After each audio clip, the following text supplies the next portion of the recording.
Hello and welcome. So Michael here, and today let's talk about a subject that many of us experience and suffer from, and that is catastrophizing. So what is catastrophizing?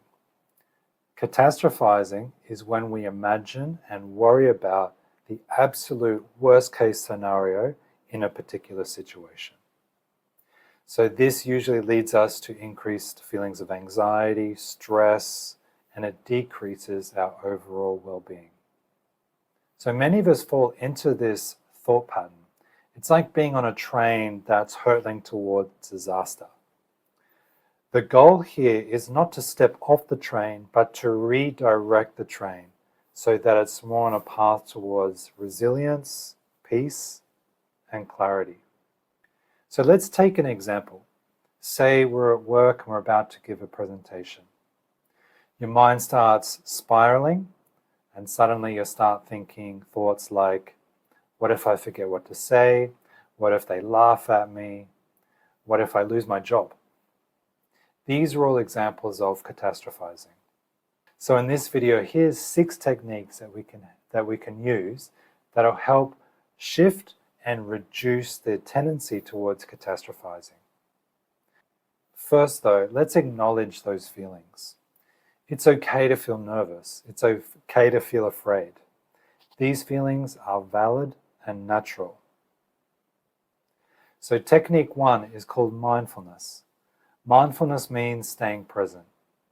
So instead of boarding ourselves on the catastrophic train, we learn to ground ourselves in the present moment. We can do this by noticing our breath, noticing our posture, noticing our hearing, our vision, and what we can see.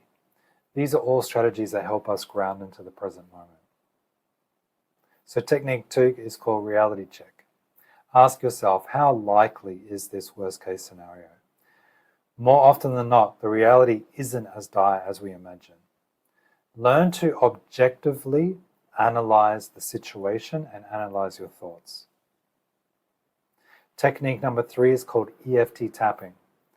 So EFT Tapping is a mind-body medicine technique that involves tapping on various points on the body while we are going through very stressful thoughts. This tapping helps the brain and the nervous system to reduce and calm itself, which therefore reduces the feelings of intensity inside the body. I have many other videos that go into examples of this. Technique number 4 is called challenging our thoughts.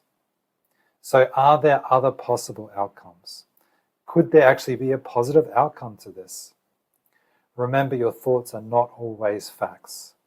Learning to practice observing your thoughts objectively will help you become less involved and less invested in them. This is also similar to a technique called cognitive diffusion, which I'll talk about in another video. Step 5 is self-compassion. Learning to be kind to ourselves, to make it a habit to speak to ourselves as we would a dear friend. You wouldn't berate your friend for being nervous, would you? And finally, number 6 is seek support.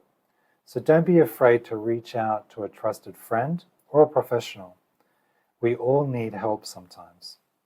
So let's rerun the scenario.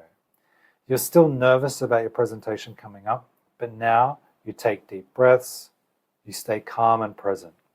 You do a little tapping to help calm the nervous system. You understand the likelihood of a catastrophe is quite low. You visualize a successful presentation, you speak kindly to yourself, and you reach out to friends for reassurance. These are all great strategies.